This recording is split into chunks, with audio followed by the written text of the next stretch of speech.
Hello and welcome to Trip the Beltway Fantastic.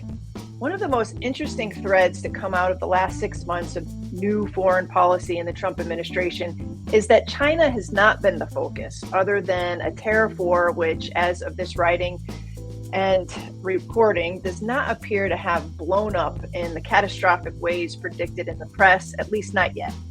The US and China signed a deal in May aimed at de-escalating the tensions on that front, though Trump has been perceived as trying to bully other countries into not doing business with Beijing. But otherwise, what has been missing is the escalation on the security front. Aside from boilerplate pronouncements by Secretary of Defense Pete Hegseth that China may be an imminent threat to Taiwan, and ongoing efforts to rally allies and partners in the region, like the Philippines and South Pacific Islands, to the cause of playing hedge against Beijing, there seems to be a lagging interest in picking a fight with China on that specific level. One could say the administration has its hands full with Ukraine and the Middle East. The first Trump administration identified China as the pacing threat and began to shift all of its resources and energy of the military-industrial complex in that direction. Realists now in the administration, like Elbridge Colby, who is now the Undersecretary for Policy Planning at the DoD, once charged that the U.S. must extricate from the Ukraine war to focus on maintaining our interests in the Indo-Pacific. So what happened? And more importantly, have the events of the last several months, including the decision most recently to bomb Iran, have they changed the dynamics of the U.S. posture in other parts of the world? And just as importantly, how does China view the Trump administration strategically? Many reams of paper have been written on trying to assess the impact of the Ukraine war on China's calculations vis-a-vis the U.S. So what is Xi Jinping thinking today? We're going to talk to two informed analysts on this topic.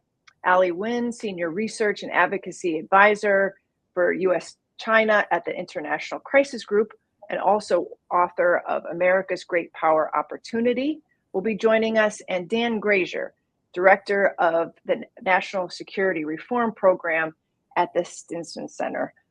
Thank you guys for joining me today on Trip the Beltway Fantastic. Thanks for having us. Yes, thank you very much, Kelly. It's a pleasure to be here. Thank you. Pleasure having you, Dan, and welcome back to the show. And Ali, thank you for joining us for the first time. Of course. I guess I'm going to jump right into it. How do you feel? I'll ask this of both of you. How do you feel? The last month of Israeli airstrikes against Iran, followed by U.S. airstrikes on Iran, have affected the U.S. posture on China and the Indo-Pacific, and what might China be thinking about today regarding Trump's foreign policy? What might Taiwan and U.S. allies, Japan, South Korea, and the Philippines be thinking today after these major events in the Middle East? Ali, do you want to start?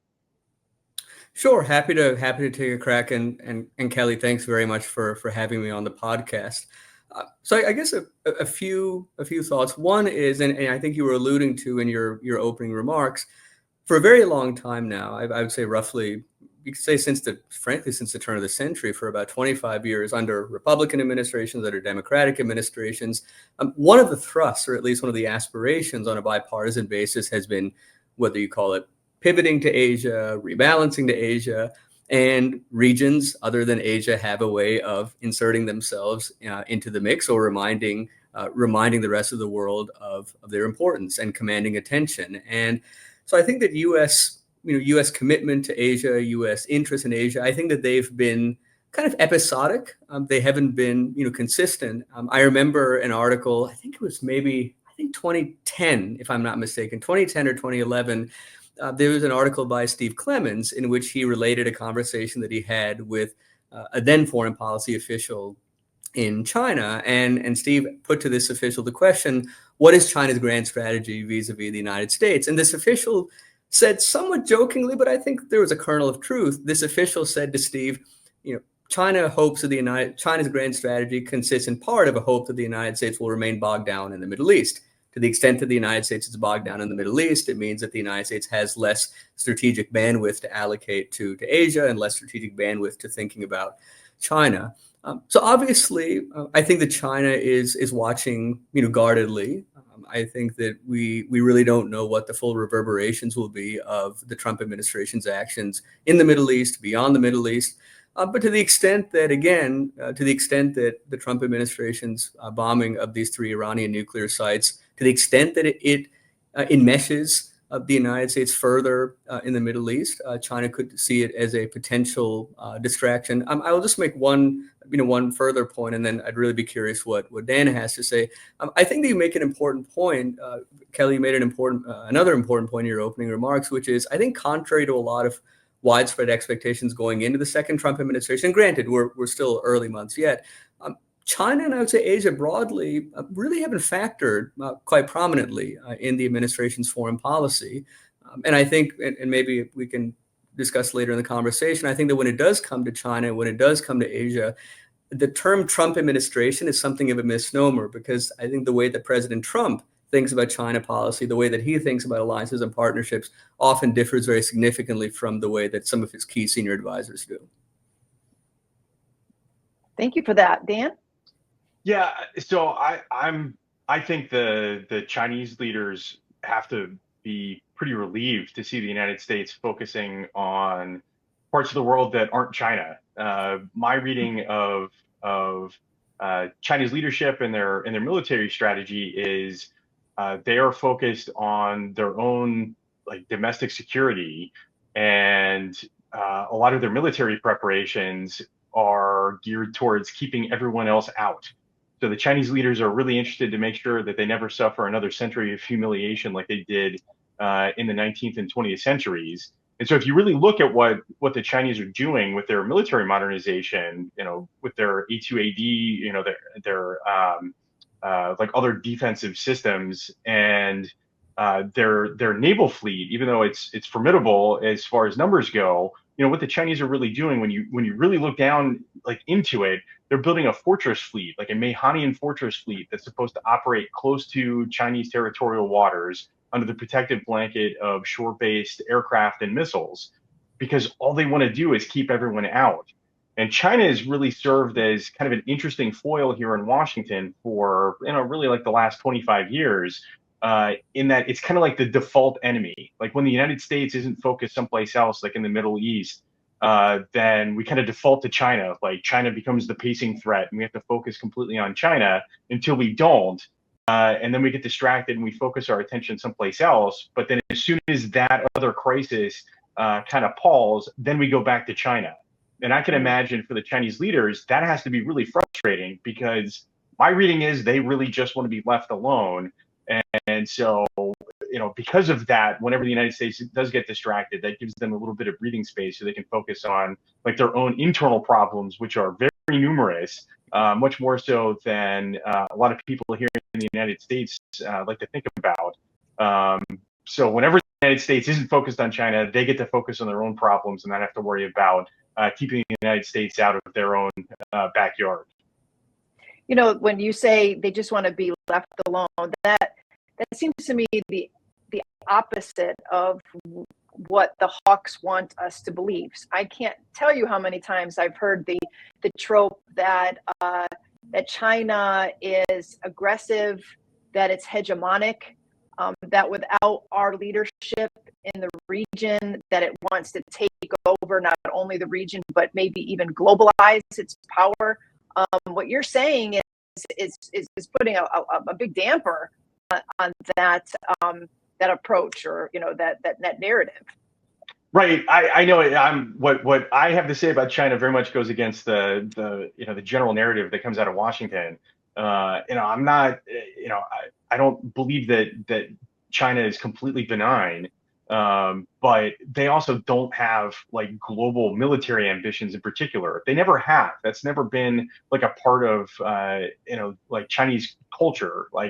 You just try to think about what was the last country outside of Asia that China colonized. That just hasn't happened ever throughout their history. And Chinese history goes back a lot farther than our own. And so it's I don't know. It's just kind of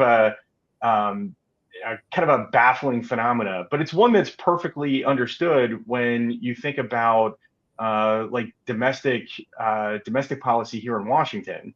China serves as almost like the perfect adversary for the United States if your goal is to increase the defense budget and buy a lot of very sophisticated weapons. Because to project military power from the United States into China, you need things like aircraft carriers and stealth bombers and long range missiles and cyber capabilities, just all kinds of stuff. So from that perspective, China serves a very, very useful purpose. But that's only if people don't really pay attention to what to Chinese history and what the Chinese are actually doing today as far as their military preparations. We'll get Kelly. Sorry. Go ahead. Please step in. No, please step in. Yeah, I just wanted to add to add a point to what Dan just said right now, which is let's stipulate for argument's sake, and again, I want to underscore for argument's sake, let's stipulate the maximalist case for China's strategic intentions. So let's assume for argument's sake that China wants to dominate Asia, that it wants to dominate Eurasia, and perhaps in due course, it has aspirations of overtaking the United States as the world's preeminent power. So let's stipulate a maximalist case of its intentions, its strategic intentions. Then the logical follow-up question is, does it have the comprehensive national power to execute those intentions? And at the risk of sounding, sanguine, far from being on a glide path of global hegemony, it's not even clear to me that China has the capacity to dominate Asia. If you just look at China's neighborhood, China's surrounded by, I think, 14 neighbors. Some of them are quite volatile, and others of them are quite formidable powers in their own right. Maybe not so-called great powers, but formidable powers nonetheless. So if you just look at Asia, you have Australia, you have Japan, you have South Korea, you have India, you have the Philippines, Vietnam, Indonesia, et cetera, et cetera, et cetera. So it's not clear to me that China has, even if it were to have these maximalist strategic intentions, it's not even clear to me that China has the wherewithal to dominate Asia. And to underscore another point that Dan made, I think that in Washington, we sometimes alternate between, I think, unduly underestimating China's competitive potential and unduly aggrandizing China's competitive potential. I think that you have to look at China's competitive strengths and weaknesses in juxtaposition in order to get a more nuanced assessment. And as Dan said, China has many significant challenges. I enumerated sort of some of the complications in its external landscape, but at home it faces very significant challenges: slowing growth, demographic decline, which is really beginning to pinch, difficulties transitioning to a more modern economic model. So when you combine China's mounting growth headwinds and increasingly contested external outlook, again, I would just submit that whatever your assessment is of China's strategic intentions, and there is still a very vigorous debate on that question, it's not clear to me at all that China, despite being a formidable multidimensional challenger in and beyond Asia, it's not clear to me that it has the capacity to dominate the continent, let alone to dominate all of the world. Well, let's stick with China then for just a second. Now, you wrote a 2023 article debating whether China is getting stronger or weaker won't make U.S. policy more sound. In it, you say analysts are perennially asking, does the United States have more to fear from a powerful China that continues to strengthen or from a powerful China that begins to decline? You say in that piece that both premises are dubious. But can you give us some sense of how China is doing today and how they might be positioned for not only economic competition with the US, but willingness to behave more aggressively, say, towards Taiwan or not, which would possibly bring the US and or its neighbors into the fray? Sure. So what I wanted to do in that article was to sort of going back to something that I was saying just a minute ago. I wanted to make the case that I think that the discourse in DC is too often dominated by sort of two sort of extreme positions. One, that China is sort of inexorably resurgent, and the other that it's systemically declining. And I don't think that either of those assessments is accurate for the reasons that I just mentioned. I think if you just look at China's competitive weaknesses, you unduly underestimate its competitive potential, and you're more likely to subscribe to the hypothesis that it's primed for a systemic decline. If you only look at its competitive strengths, you run the risk of unduly aggrandizing it and suggesting that China may be inexorably resurgent. I think that the truth, it's maybe not as dramatic, but I think that the truth is somewhere in the middle. Ryan Haas and I, we wrote an article a few years ago in which we characterized China as a competitor that is enduring but constrained. And I think that juxtaposition, enduring but constrained, it helps to give a more, I think, a more nuanced assessment of China's competitive potential. So my own assessment, and I think one that Ryan and I would share, is that China is somewhere between those two extremes that tend to dominate the discourse.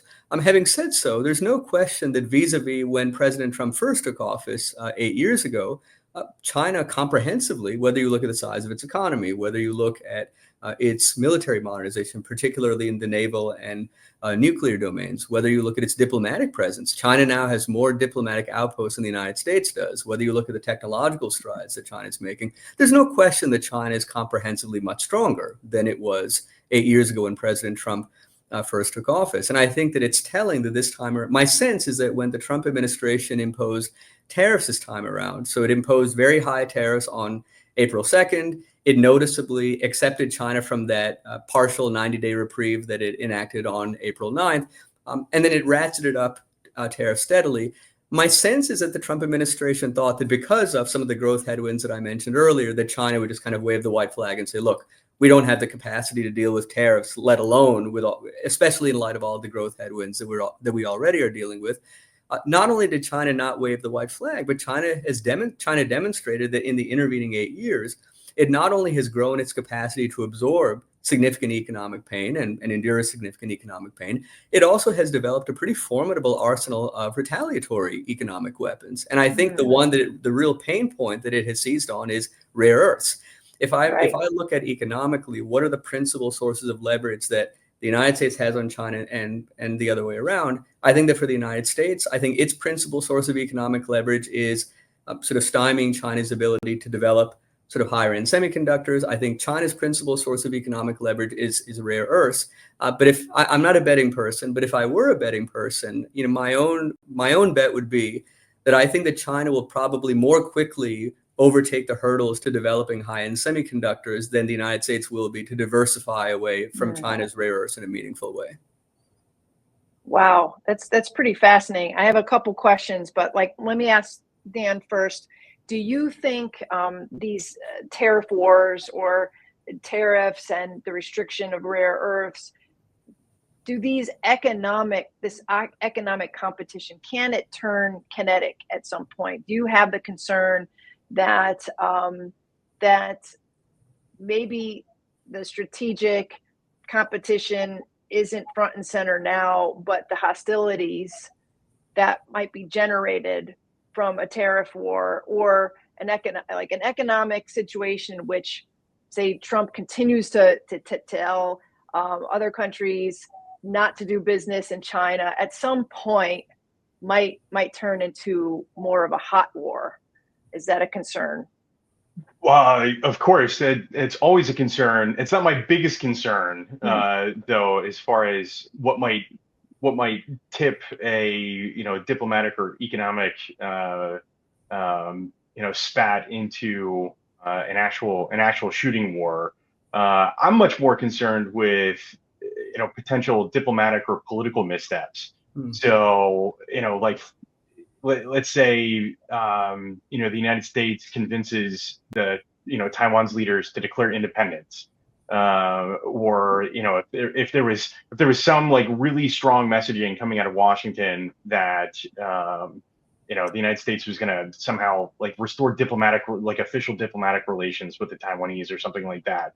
I think that it's a political or diplomatic misstep along those lines. I think are much more likely to cause a shooting war. But of course, if economic warfare, for lack of a better word, is ramped up beyond one side's forbearance, then that could of course trip something. One of the factors that prompted the Japanese to bomb Pearl Harbor was were some of the economic considerations as far as oil and scrap metal. before, in the early 1940s. So of course something like that could trip a war, but that's not my prime concern these days. Do you agree with that, Ali? Yeah, I was going to say, Dan preempted me when he mentioned the example of the Japanese, and I wanted to share two reading recommendations that I think that highlight this example. One is it's a foreign affairs article by Alison Carnegie, who teaches political science at Columbia, and it's called "When Trade Wars Become Shooting Wars," and it was published on May 14th, and she mentions the example of Japan.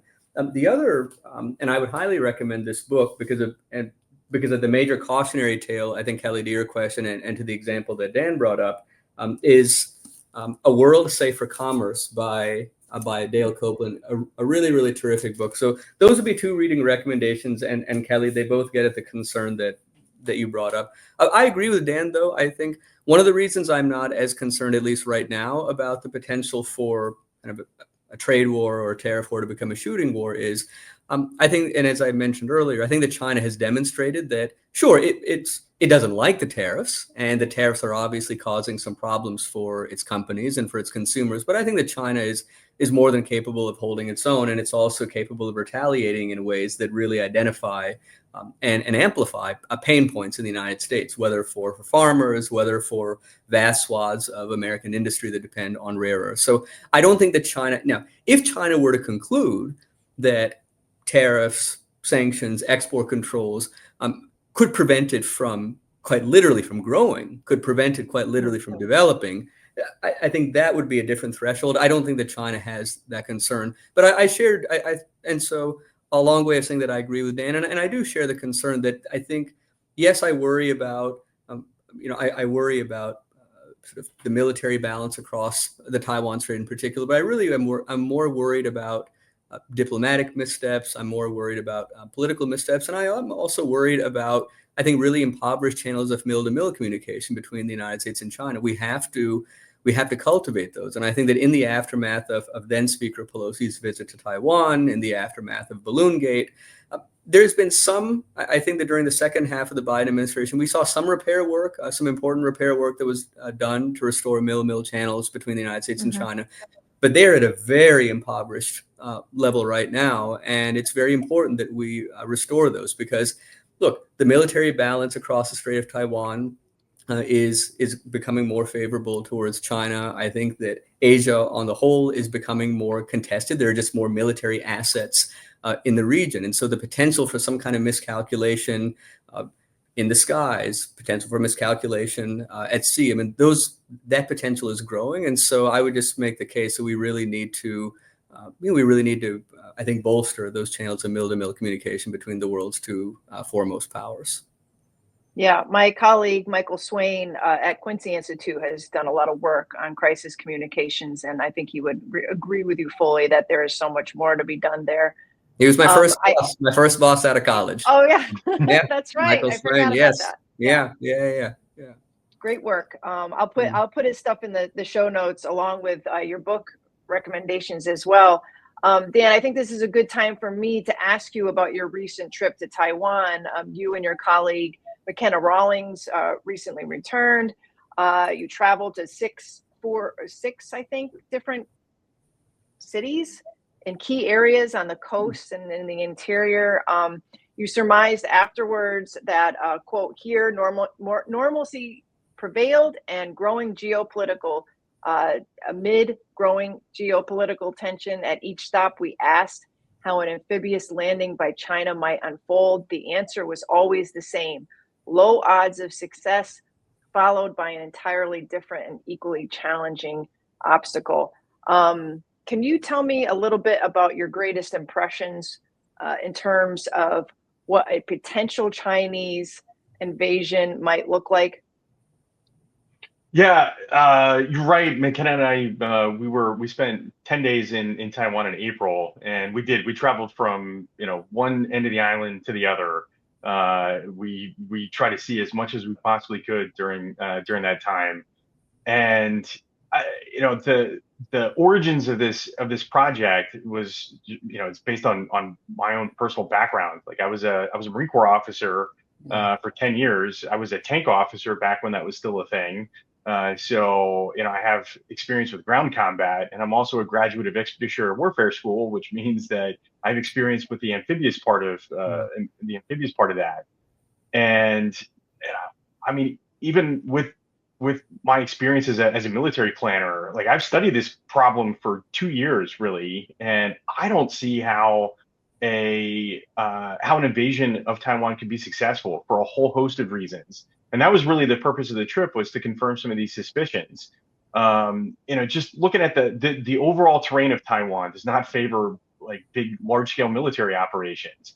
Taiwan is an incredibly mountainous country, and McKenna and I traveled up into the mountains in Alishan, just to confirm that yes, the Central Mountain Range of Taiwan is very big. Like they're the tallest mountains in East Asia, and that covers 60% of the landscape, which means that the other 40% of the main island of Taiwan has to support a population of 24 million people.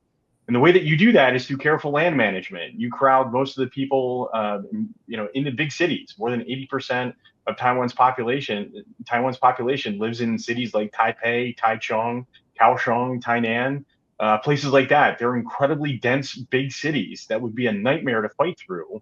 And the rest of the island that isn't covered by mountains or cities are basically covered in rice paddies. And tanks cannot cross rice paddies. Mm-hmm.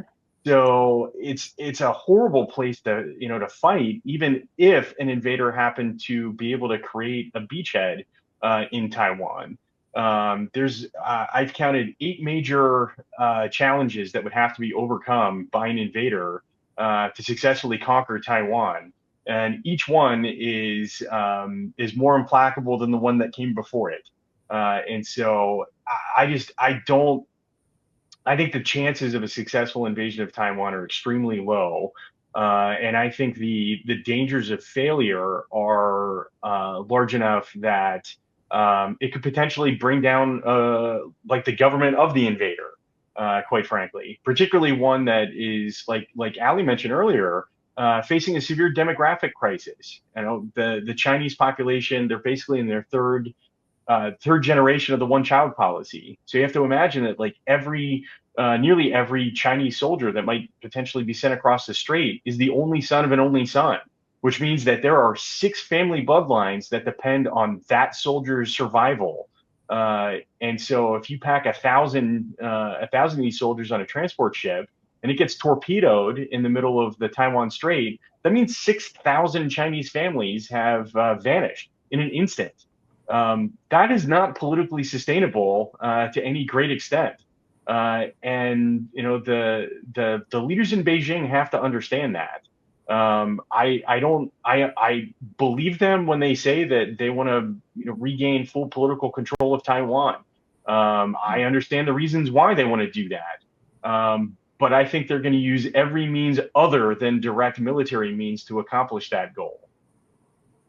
On that point, Ali, are we just looking at yet another justification of U.S. military budgets when our folks here in Washington, D.C., on both sides of the political aisle say, or at least fuel this narrative that China is going to absorb Taiwan by force, where Dan seems to be of the mind, as many smart people are, is that they will likely absorb Taiwan. That is the goal, but it won't be by forceful means, and they are likely just biding their time.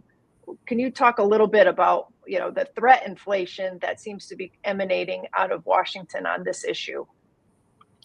Yeah, and just to underscore Dan's points, I mean, I don't want to sound sanguine, and no one can disclaim the possibility that China might attempt forcible reunification of the mainland with Taiwan. So again, it is a theoretical possibility, and I think that the risk is growing.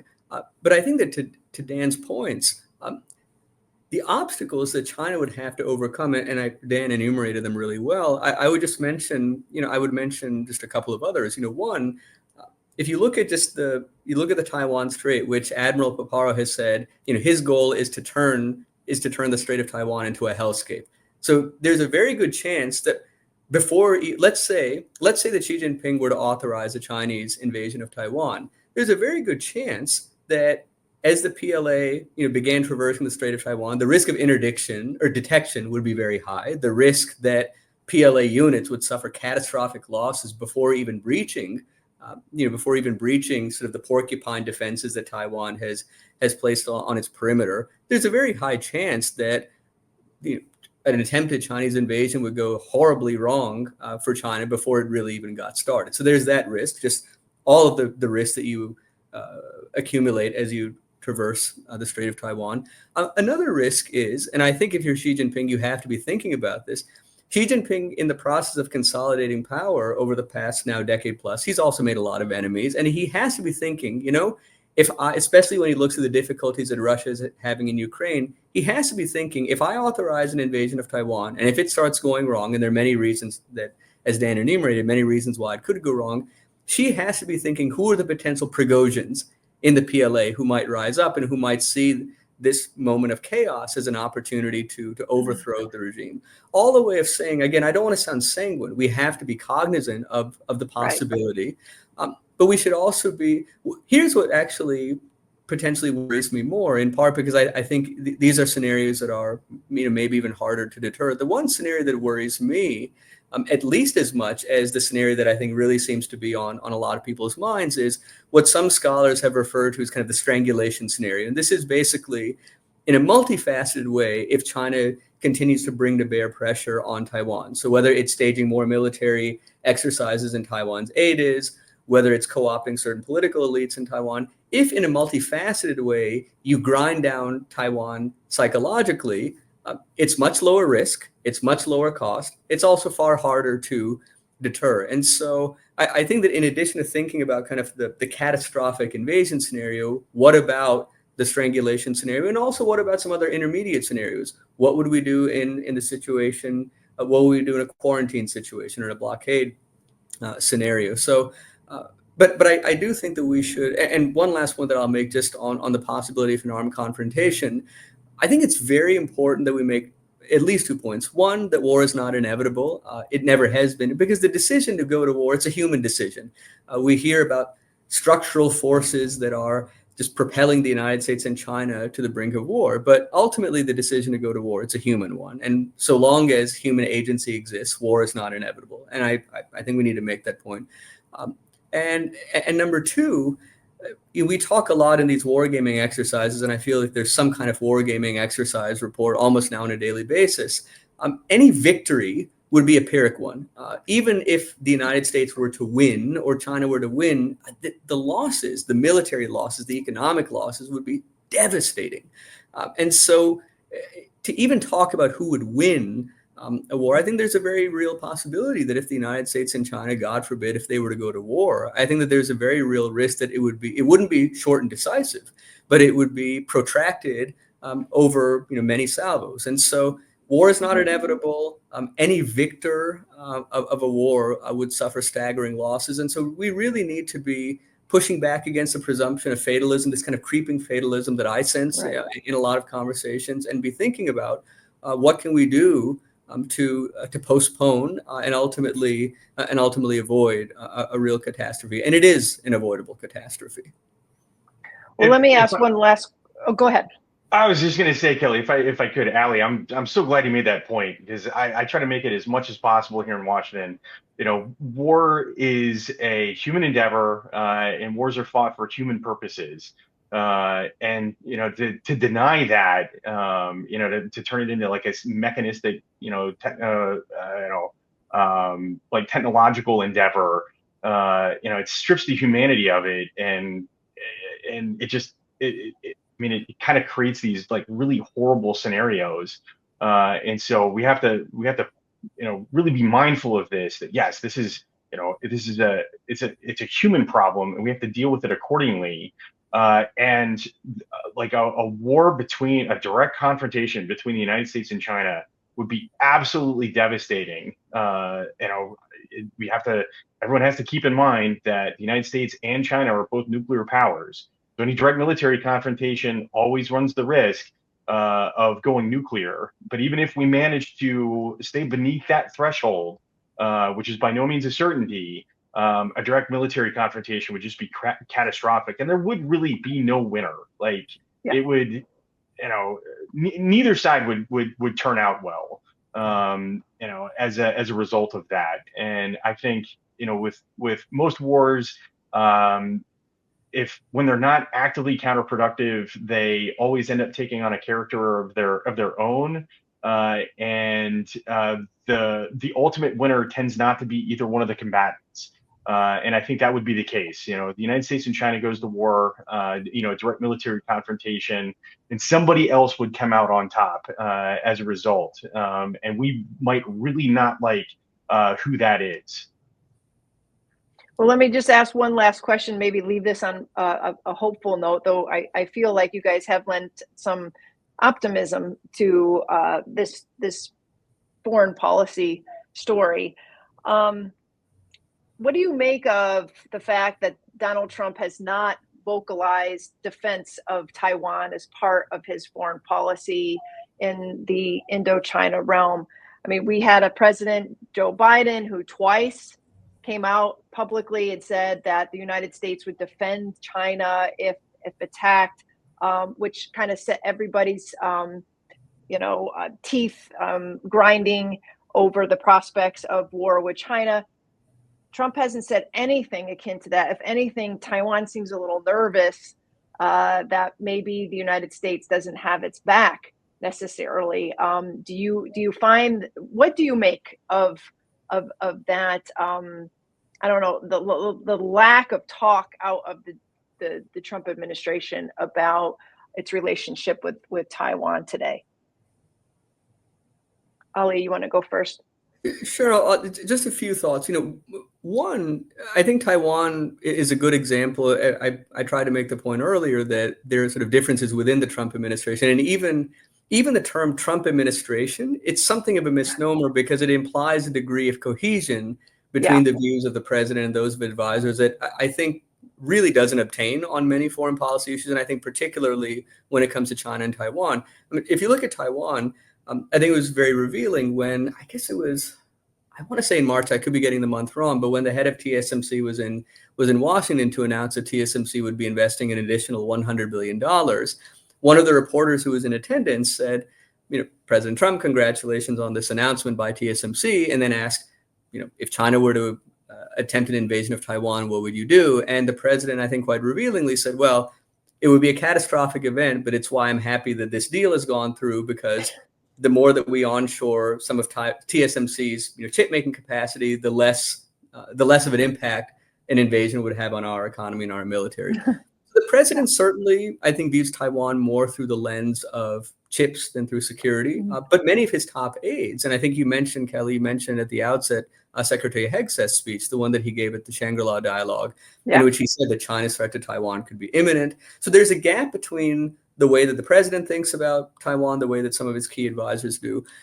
So one pathway that I do worry about that could potentially lead the president to go against what seem to be his own inclinations, and here just underscoring Dan's points about political miscalculations, diplomatic miscalculations.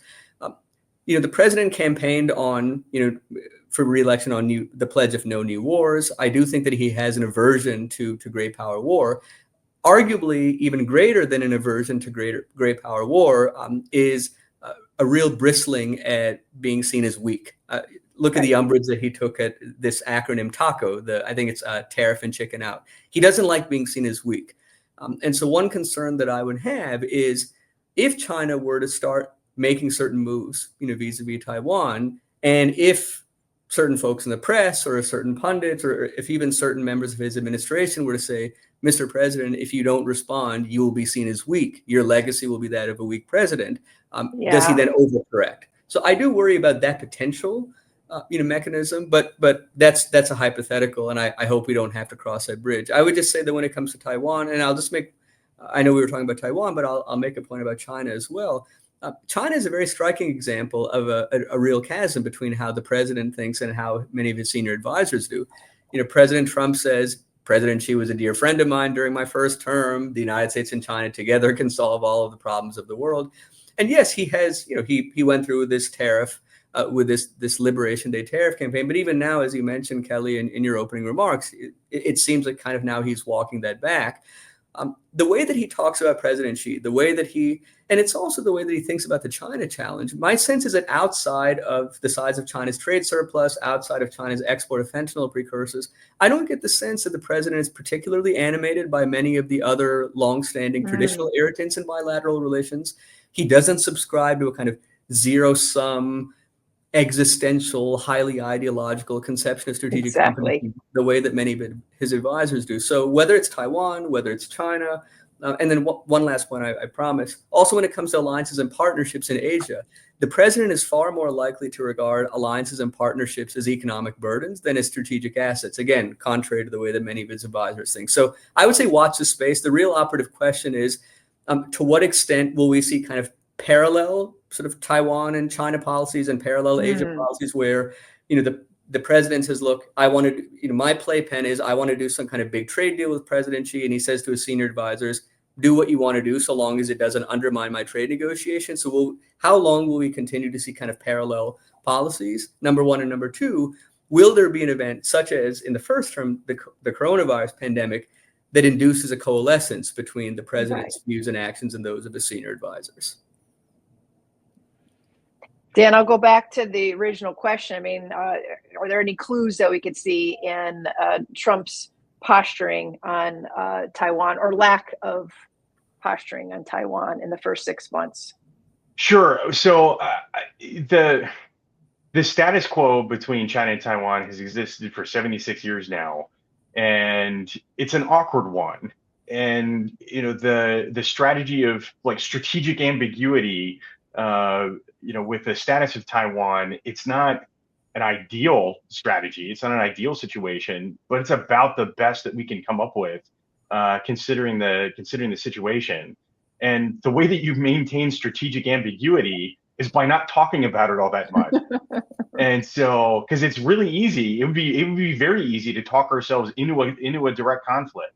And so, quite frankly, I think the less that's said about it, the status, this awkward status between the two, the better off the entire world is, quite frankly. Yeah, I have to agree with that. So that's one thing that Trump is doing well. I mean, among, I'm sure, plenty, but in terms of like the foreign policy portfolio, probably the less said, the better. Thank you so much for coming, both of you, onto the program, and look forward to catching up on these and other issues at some point in the future. Thank you for having me. Thanks so much, Kelly. It was a real pleasure.